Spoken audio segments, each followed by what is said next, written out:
Friends, dosa તો આપણે બનાવતા જ હોઈએ છીએ અને લારી પર અને રેસ્ટોરન્ટમાં પણ ખાતા જ હોઈએ છીએ.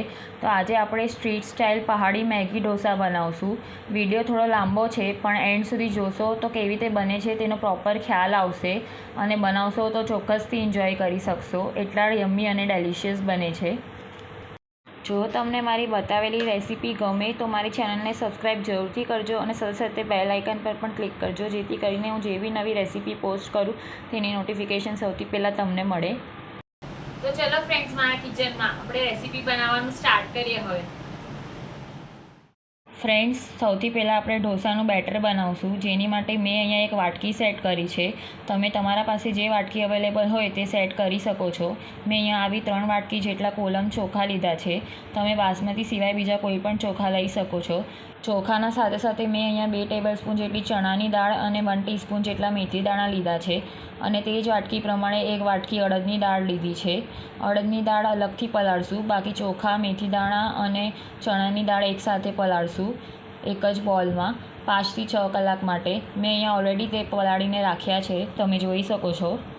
હવે એક મિક્સર જાર લઈશું ને સૌથી પહેલાં ચોખા, મેથી દાણા ને ચણાની દાળમાંથી પાણી નિતારીને તેમાં એડ કરી દઈશું. તેમાં સાથે સાથે ગરમ કરીને ઠંડુ કરેલું દહીં એડ કરશું, જેથી કરીને દ્વિદળ ન થાય. બધું જ પ્રોપરલી ગ્રાઇન્ડ કરીને તેમાંથી આવું સ્મૂથ બેટર રેડી કરી લઈશું. હવે બધા જ પલાળેલા ચોખા, મેથી દાણા અને ચણાની દાળ ગ્રાઇન્ડ થઈ ગયા છે. હવે મિક્સર જારમાં પાણી નિતારીને અડદની દાળ એડ કરશું ને તેમાંથી પણ આવું સ્મૂથ બેટર રેડી કરી લઈશું. ગ્રાઇન્ડ કરતી વખતે જરૂરિયાત પ્રમાણે પાણીનો યુઝ કરશું. હવે એક મોટા વાસણમાં બધું જ ગ્રાઇન્ડ કરેલું બેટર લઈ લઈશું ને આવી રીતે હાથેથી 5 મિનિટ માટે તેને ફેટી લઈશું અને ત્યારબાદ બેટરને ઢાંકીને ફર્મેન્ટેશન માટે એક ગરમ જગ્યામાં 5 થી 6 કલાક માટે રહેવા દઈશું.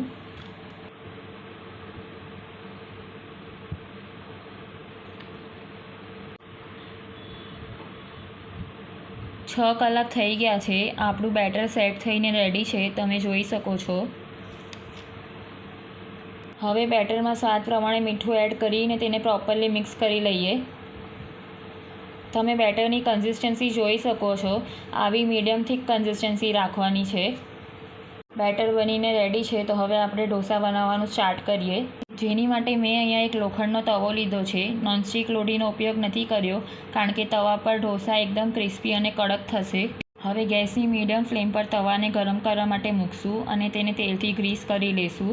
ત્યારબાદ આવી રીતે મેં અહીંયા 1.5 ચમચા જેટલું બેટર લીધું છે, તેને તવા પર પાથરી દઈશું. તમે જોઈ શકો છો બેટરની કન્સિસ્ટન્સી એકદમ પ્રોપર છે, જેથી ઢોસા એકદમ પ્રોપરલી તવા પર પથરાય છે. હવે ઢોસાની ફરતે તેલ એડ કરશું. તમને તેલને બદલે ઘી લેવું હોય તો તમે તે પણ લઈ શકો છો. હવે ગેસની ફ્લેમ સ્લો કરી દઈશું ને ત્યારબાદ મેં અહીંયા પારબોઇલ કરેલી મેગી લીધી છે, તે ઢોસાના વચ્ચોવચ્ચ સેન્ટરમાં મૂકી દઈશું. ત્યારબાદ બારીક ચોપ કરેલા ટમેટાં અને કેપ્સિકમ એડ કરશું. સાથે સાથે સ્વાદ પ્રમાણે મીઠું, પાવભાજી મસાલો અને મેગી મસાલો એડ કરશું. હવે આપણે તેને લીડથી કવર કરી દઈશું ને તેને 2 થી 3 મિનિટ માટે કૂક થવા દઈશું. હવે તવાને આવી રીતે બધી જ બાજુથી ફેરવતા જશું, જેથી કરીને ઢોસો બધી જ બાજુથી પ્રોપરલી કૂક થઈ જાય. 3 મિનિટ જેટલો સમય થઈ ગયો છે, તો લીડ કાઢી લઈશું. ત્યારબાદ ઢોસામાં pizza pasta sauce, tomato ketchup, grate કરેલી ચીઝ અને કોથમરી એડ કરી દઈશું.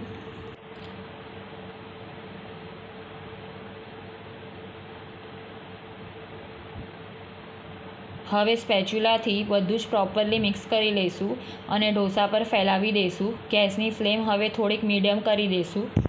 તમે જોઈ શકો છો બધું જ ફિલિંગ ઢોસા પર પ્રોપરલી ફેલાવી દીધું છે. હવે 1 થી 2 મિનિટ બાદ આ બધું જ ફિલિંગ ભેગું કરીને આવી રીતે એક નાની ડીશમાં લઈ લઈશું. એક વાતનું ખાસ ધ્યાન રાખવાનું છે કે ફિલિંગ થોડુંક ડ્રાય રાખવાનું છે. તેને લસપસતું કે રસાવાળું નથી કરવાનું, કેમ કે તેનાથી ઢોસા સોગી થઈ જશે. એટલે મેં અહીંયા ટમેટો પ્યોરી કે પાણીનો ઉપયોગ નથી કર્યો.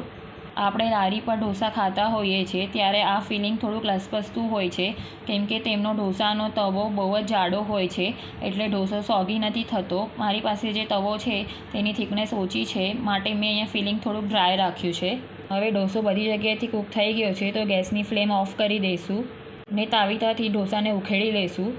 હવે પીઝા કટરથી એકદમ ઢોસાના સેન્ટરથી બહારની બાજુ આવો હાફ કટ કરી દઈશું અને ચારેય સાઈડ આવી રીતે કોનના શેપમાં ફોલ્ડ કરીને તેને આવી રીતે તવા પર મૂકી દઈશું. ત્યારબાદ તેને એક પ્લેટમાં લઈ લઈશું. ફ્રેન્ડ્સ, તમે જોઈ શકો છો ઢોસો કેટલો ટેમ્પટિંગ, યમી અને ડેલિશિયસ બન્યો છે તે. આવી જ રીતે હું હજી એક ઢોસો બનાવીને તમને બતાડી દઉં છું, જેની માટે આપણે ફરીથી લોઢીને ક્લીન કરી અને તેલથી ગ્રીસ કરી લઈશું. ત્યારબાદ ઢોસો આવી રીતે પાથરી દઈશું અને સેમ પ્રોસેસ રિપીટ કરશું. ફ્રેન્ડ્સ, આપણો બીજો ઢોસો બને છે ત્યાં સુધી તમે મને જણાવો કે તમે મારી રેસીપી કઈ સિટીથી જોઈ રહ્યા છો, તો હું મારા વ્યુઅર્સને થેન્ક યુ કહી શકું.